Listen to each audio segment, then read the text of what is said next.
এই সময়তে আমরা কি আলোচনা করব আর কোনটা আলোচনা করব না এটা নিজেরাই আমরা দ্বিধাগ্রস্ত হয়ে যাই। কেন? আজকে ভারত থেকে শুরু করে ফিলিস্তিন পর্যন্ত প্রত্যেকটা জায়গায় মুসলিম জাতি আজকে নির্যাতিত, নিষ্পেষিত, লাঞ্ছিত, বঞ্চিত, পদদলিত। যে ফিলিস্তিন মুসলমানরা দীর্ঘ 2000-3000 বছর ধরে শাসন করে আসছে, সেই ফিলিস্তিনের গাজা আজকে পৃথিবীর সবচেয়ে বড় কবরস্থানে পরিণত করে দিয়েছে, করেছে না? তারা কে? তারা আমাদের মুসলিম ভাই। আপনি আজকে ফিলিস্তিনকে দেখে আপনার মনে হচ্ছে না ফিলিস্তিন তো ওরা তো মুসলমান, ওরা তো আমাদের থেকে প্রায় 8,000 কিলোমিটার দূরে আছে। তাই তাদের উপরে যে বিপর্যয় এসেছে, একদম আগ্রাসন পশ্চিমা বিশ্ব যেভাবে তাদের উপরে মানে নির্দ্বিধায় তাদেরকে হত্যা করছে, আপনি ভাবছেন যে আমরা ইন্ডিয়ান মুসলিম, আমাদের উপরে এখনো বিপদ আসে নাই। মনে রাখবেন, ভারতবর্ষের মুসলমান ফিলিস্তিনিদের মতো নির্যাতিত হওয়ার সময় আর বেশি দিনও নাই। তাদের উপরে দীর্ঘদিন ধরে নির্যাতন হচ্ছিল না? আজকে গাজা শহর সোশ্যাল মিডিয়ায় কল্যাণে আপনারা দেখতে পাচ্ছেন যে একটা সিটি, একটা ক্যাপিটাল সিটি, কিন্তু আজকে একদম শুধু কয়লা পড়ে আছে। একজন মুসলমান তো দূরের কথা, একটা প্রাণীও নয়। এই ভারতবর্ষের বুকে মুসলমানদের বর্তমান প্রেক্ষাপট যা, একটার পর একটা লেগে আছে না ভাইজান? আজকে আপনার সম্পত্তি মসজিদ, যে মসজিদের উন্নতি কল্পে আজকের এই আলোচনা সভা, আপনি হতে পারে যে মসজিদের মালিক আপনি নিজে দান করে দিলেন, কিন্তু এই সম্পত্তির মালিক আজকের পর থেকে আপনি আর না। বলেন তো এটা মারাত্মক অবস্থা না? নিজেদের অ্যাসেট সম্পত্তি, এটা আপনাদের মাথায় ঢুকবে না।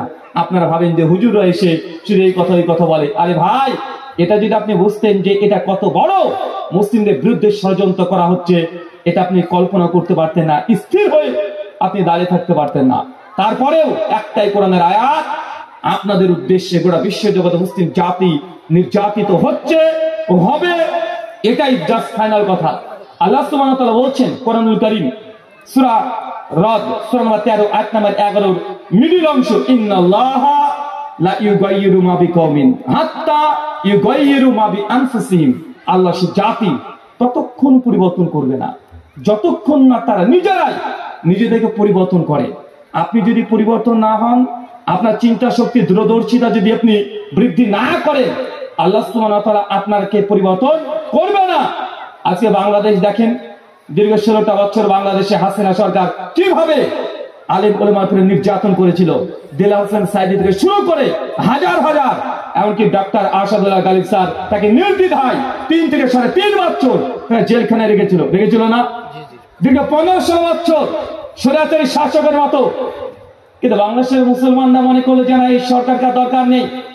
স্কুল কলেজের যুবক তরুণরা যারা জিন্দেগিতে রাজনীতির ময়দানে নামে নাই, যারা কখনো রাজনীতিকে এটা বুঝে নাই, অনেকে ভোটার আইডেন্টি কার্ডও হয় নাই, কিন্তু যখন তারা একটু নড়ে চড়ে বসলো যে না, আমাদের এই অত্যাচার অবিচার চলবে না, বাংলাদেশের যুবকরা যখন লাফিয়ে বাইরে এসে আন্দোলন করতে শুরু করেছিল, মাত্র 1.5 মাস আন্দোলন করার কারণে 16 বছরের স্বৈরাচারী শাসক আজকে পালিয়ে গিয়ে বাংলাদেশকে পরিত্যাগ করে দিয়ে চলে গেছে না ভাইজান?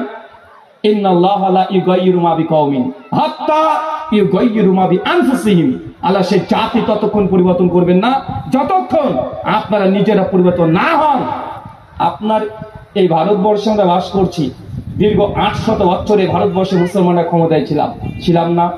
মুর্শিদাবাদের হাজারদুয়ারি থেকে শুরু করে আজকের দিনে নরেন্দ্র মোদী যে লাল কেল্লায় দাঁড়িয়ে পতাকা উত্তোলন করে, ওই পতাকা উত্তোলন করে লাল কেল্লা, কুতুব মিনার, প্রত্যেকটা রন্ধে মুসলমানদের ছোঁয়া আছে না নাই? কিন্তু আজকে আপনি নিজে সংশয়, কখনো এনআরসির ভয়, কখনো 3 তালাকের ভয়, কখনো 395 এর ভয়, কখনো চলে আসছে এই অ্যামেন্ডমেন্ট বিল, এটা নিয়ে চলছেন একটার পর একটা। প্রত্যেক বছরে নতুন ইস্যু আসছে। মুসলমানের আগে ভারতবর্ষের যে মজবুত আর শক্তি পাওয়ার ছিল, আস্তে আস্তে সবগুলো আস্তে চলে যাচ্ছে, এমন সম্পত্তি চলে যাবে। কেন? কারণ আপনি ঘুমিয়ে আছেন। আপনি দুই দিক থেকে ঘুমিয়ে, না দিন সম্পর্কে আপনারা সচেতন, না দুনিয়ার সম্পর্কে সচেতন। না আপনি রাজনীতি বুঝেন, না আপনি অর্থনীতি বুঝেন, না সমাজনীতি বুঝেন, না পররাষ্ট্র নীতি বুঝেন, না কূটনীতি বুঝেন, না ধর্ম বুঝেন, আপনি কিছুই বুঝেন না। আপনি শুধু এতটাই বুঝেন, ওই ক্ষেত খামারে যেতে হবে সকালবেলায়, 300-400 টাকা উপার্জন করতে হবে, টুকটুকু নিয়ে বেরিয়ে যেতে হবে, দিন শেষে 500 টাকা উপার্জন করতে হবে, 1000 টাকা উপার্জন করতে হবে। আপনি এই যে মেতে আছেন, আপনি এখনো বুঝতে পারছেন না। মনে রাখবেন, যখন প্রতিবেশীতে আপনার বাড়ি যতই মজবুত হোক না কেন, বাড়ির পাশের বাড়ির লোকের যদি দাউ দাউ করে আগুন জ্বলে যায়, আপনি কখনোই স্বস্তির ঘুম ঘুমাতে পারবেন? কথা বলেন। আপনি বলছেন আমার তো ফাঁকা বাড়ি, আমার 10 তলা বিল্ডিং আছে, কিন্তু আপনার পাশের বাড়ির ব্যক্তি যিনি আছেন কাঁচা বাড়ি, দাউ দাউ করে যদি আগুন জ্বলে যায়, ভাই আপনি যদি বুদ্ধিমান হন আপনি কি করবেন?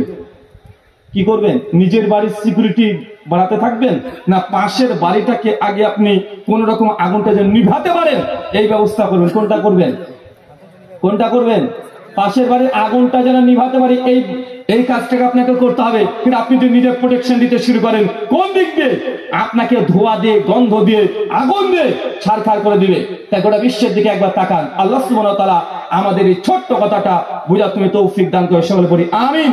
সম্মানিত শুধু মুসলিম, আমরা শুধু কালেমার কারণে গোটা বিশ্ব জগতে আজকে আমরা মার খাচ্ছি। আমাদের এই মার খাওয়ার পথ থেকে বাঁচাতে পারে একমাত্র যদি কালেমা লা ইলাহা ইল্লাল্লাহ, এই কালেমার পথে যদি আপনি একদম অকাট্য দাঁড়িয়ে থাকতে পারেন, ইনশাআল্লাহ পৃথিবীর যত বাতিল শক্তি আছে প্রত্যেকটা শক্তি ইসলামের এই কালেমার কাছে এসে আত্মসমর্পণ করতে বাধ্য ইনশাআল্লাহ।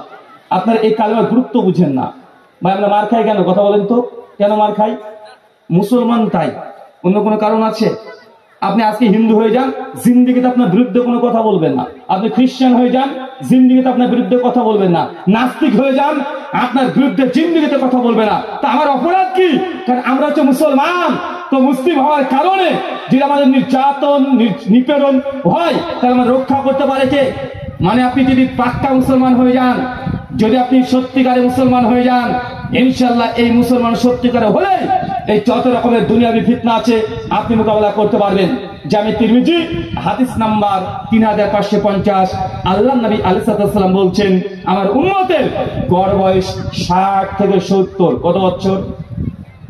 আরো জোরে, কত বছর চাচা? 60 থেকে 70 উম্মতের গড় বয়স। মুওয়াত্তা ইমাম মালিক হাদিস 1854, শেখ শুআইব আরনাউত রাহিমাহুল্লাহ সনদ হাসান সহিহ বলেছেন। আওয়াকার রাদিয়াল্লাহু আনহু আল্লাহ নবীকে সে বলছেন, ইয়া রাসূলুল্লাহ, আমাদের পূর্বে যেসব নবীরা ছিলেন, রাসূলরা ছিলেন, তাদের হায়াতটা ছিল অনেক লম্বা, অনেক লম্বা। যেমন নবী নূহ আলাইহিস সালাম 900 থেকে 950 বছর দাওয়াত দিয়েছে। নবী নূহের উম্মতের গড় আয়ু 100, 200, 300, 400, মানে আগেকার উম্মতের বয়স বেশি ছিল না। নবী আদম সালাম প্রায় 900 বছর জীবিত ছিলেন, তার উম্মতরা লম্বা হায়াত পেয়েছে, জীবন পেয়েছে। আবু বকর রাদিয়াল্লাহু আনহুর সঙ্গে কিছু সাহাবী এসে বলছে, ইয়া রাসূলুল্লাহ, আগেকার উম্মতের তো হায়াত অনেক লম্বা ছিল, তারা ইবাদত বেশি করতে পেরেছে, আমল বেশি করেছে, তাই তারা তো আমাদের চাইতে এক্সট্রা বেনিফিটও পেয়ে গেল, তারা তো সময় বেশি পেয়েছে, ইবাদত বেশি হবে, তাই তারা তো বেশি জান্নাতে চলে যাবে। আমাদের উম্মতের মাত্র 60 থেকে 70 বছর, এটা আমাদের জন্য কি বেইনসাফি হয়ে গেল না? ইনজাস্টিস হয়ে গেল না? বলেন তো, একজন ব্যক্তিকে যদি পরীক্ষার হলে 10 ঘন্টা সময় দেয় এই লেখার জন্য, আর একজনকে সময় দেয় 1 ঘন্টা, তাহলে যে 10 ঘন্টা সময় পেয়েছে সে বেশি কোশ্চেন অ্যান্সার করতে পারবে না? পারবে। তো অনেক সাহাবীদের মনে মধ্যে এই প্রশ্ন যে আগেকার উম্মতরা তারা তো কেউ 500 বছর জীবিত ছিল, কেউ 600, 700, 800, 1000 বছর মতো জীবিত ছিল, কিন্তু আমাদের উম্মত মাত্র 60 থেকে 70। আল্লাহ নবী তখন জানিয়ে দিচ্ছেন যে অন্য উম্মত তারা হায়াত পেয়েছে অনেক লম্বা, আর উম্মতে মুহাম্মাদি মানে আমরা, আমাদের হায়াত কম, কিন্তু আল্লাহ নেকির পরিমাপ এত বাড়িয়ে দিয়েছে যে আগের উম্মত 1000 বছরে ইবাদত করে যে নেকি, আমার উম্মত 50-60 বছরে ইবাদত যদি করে তাহলে সেই নেকি তাদের আমলনামায় দিয়ে দেওয়া হবে।